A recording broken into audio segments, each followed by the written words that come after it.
Hello, this is Chef John from foodwishes.com with blue cheese walnut chicory salad.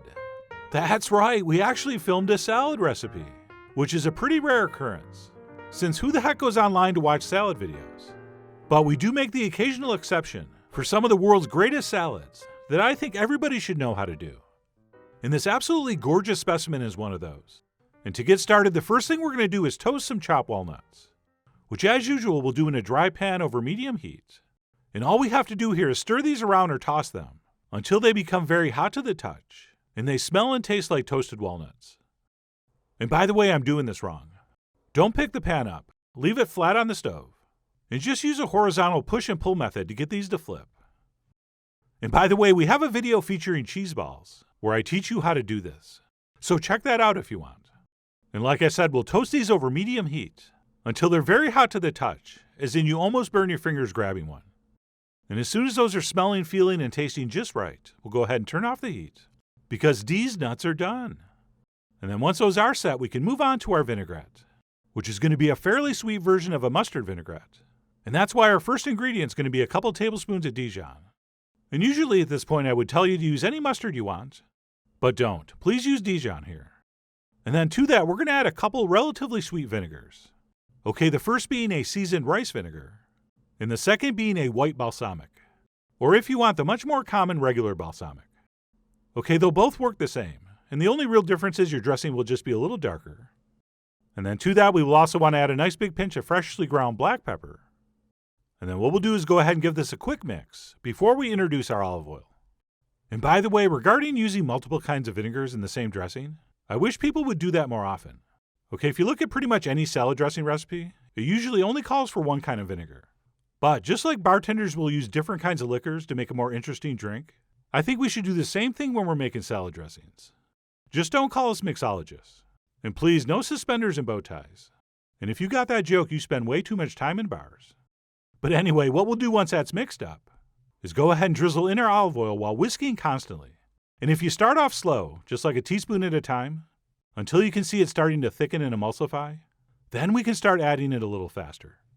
And the great thing about a mustard vinaigrette is that there's something in the mustard, which I believe is lecithin, that actually helps stabilize the emulsion and will keep the oil and vinegar from separating. And if everything goes according to plan, when you're done, you should have a beautifully thick mixture that will coat the back of a spoon, and it will hold a very, very sharp edge when you drag your finger across it. So that was looking just about perfect. And of course, we'll also give that a taste and adjust it if need be. Okay, the secret to a great dressing for bitter greens is that it's very sharp and acidic, but also a little bit on the sweet side, which is why we did not add too much oil relative to the vinegar, and also we chose vinegars that are on the sweet side.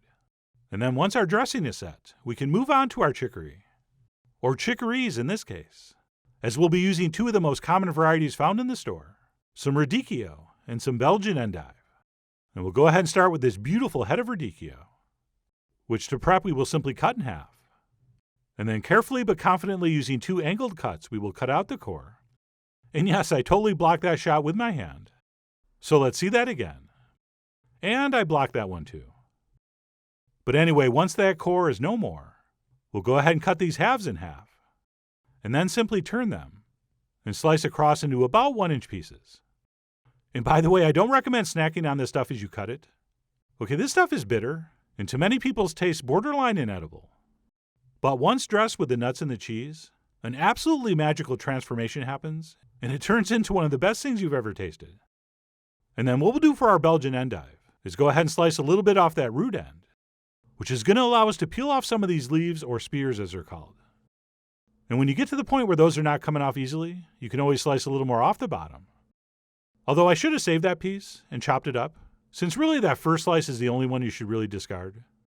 But anyway, what we're doing here is we're going to keep some of these leaves whole for presentation purposes, and then the inside part of the head, we'll go ahead and slice across like this. And by the way, this ratio is going to be up to you. Okay, we can leave all of that whole, or we can chop everything up. And I generally do about half and half.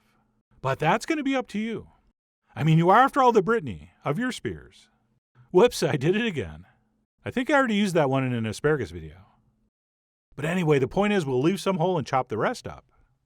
At which point we'll transfer everything into a nice big bowl.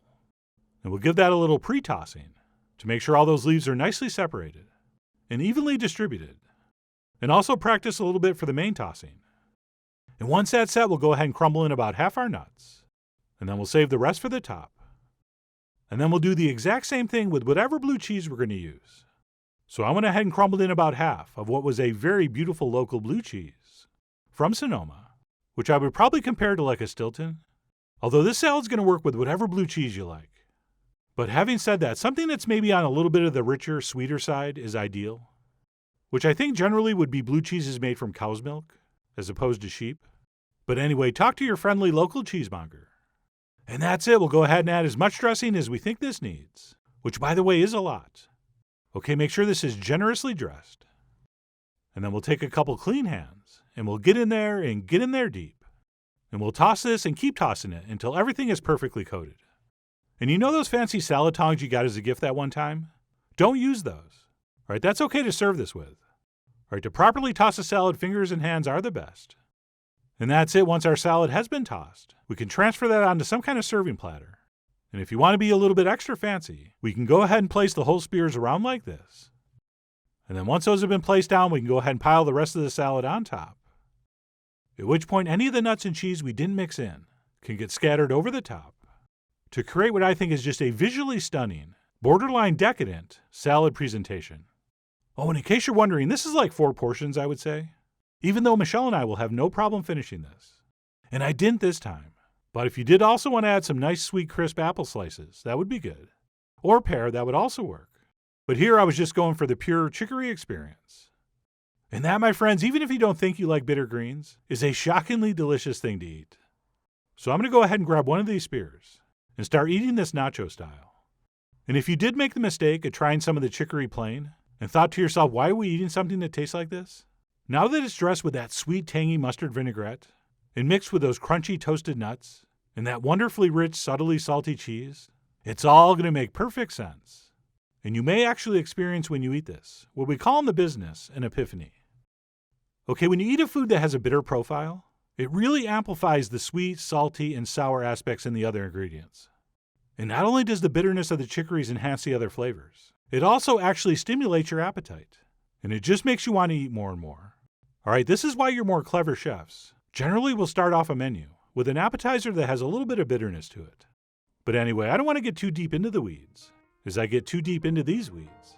And I'll just finish up by saying this is one of the world's great salads. And if you've been looking at radicchio and Belgian endive in the store for years and years, but never bought any because you just didn't think you'd like it, well, I'm here to tell you you probably do. Especially in a salad like this. Which is why I really do hope you give this a try soon. So please follow the links below for the ingredient amounts, a printable written recipe, and much more info as usual. And as always, enjoy.